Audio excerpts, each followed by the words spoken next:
One day, Edward was in the shed where he lived with the other engines. They were all bigger than Edward and boasted about it.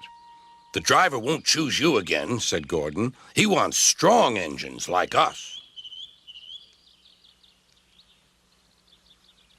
But the driver and fireman felt sorry for Edward. "Would you like to come out today?" "Oh, yes, please," said Edward. So they lit his fire, made lots of steam, and Edward puffed away.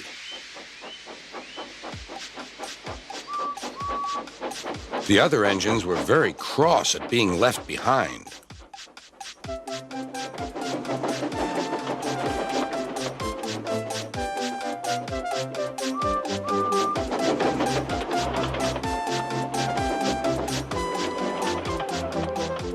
Edward worked hard all day. The coaches thought he was very kind, and the driver was very pleased.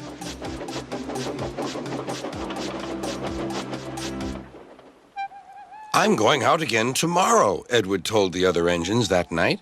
"What do you think of that?"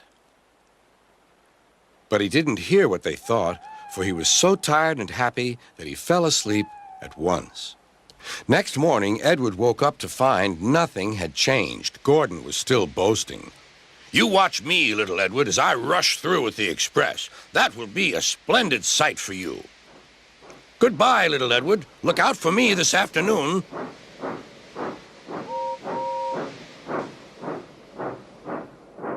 Edward went off to do some shunting. He liked shunting. It was fun playing with freight cars. He would come up quietly and give them a push. Then he would stop, and the silly freight cars would go bump into each other. "Oh!" they cried. "Whatever is happening?"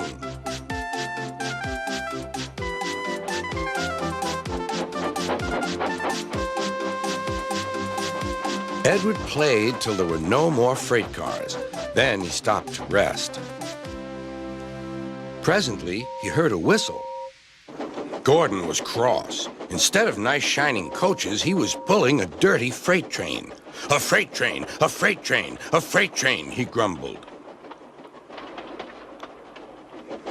"The shame of it, the shame of it, oh, the shame of it." Edward laughed and went to find some more freight cars. Then there was trouble.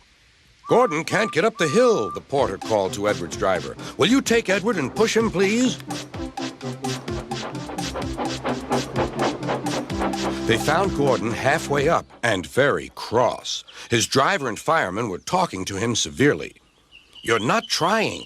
"I can't do it," said Gordon. "The noisy freight cars hold an engine back so." Edward's driver came up. "We've come to push."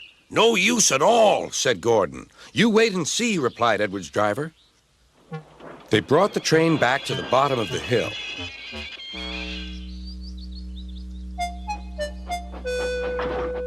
"I'm ready," said Edward. "No good," grumbled Gordon. They pulled and pushed as hard as they could.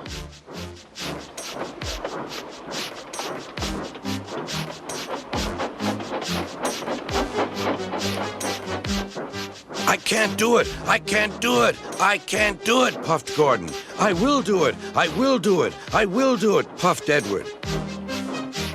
Edward pushed and puffed and puffed and pushed as hard as ever he could. And almost before he realized it, Gordon found himself at the top of the hill. "I've done it! I've done it! I've done it!" he said proudly. He forgot all about kind Edward and didn't say thank you. Edward was left out of breath and far behind, but he was happy because he had been so helpful. At the next station, he found that the driver and fireman were very pleased with him. The fireman gave him a nice long drink, and the driver said, "I'll get out my paint tomorrow and give you a beautiful coat of blue with red stripes. Then you'll be the smartest engine in the shed."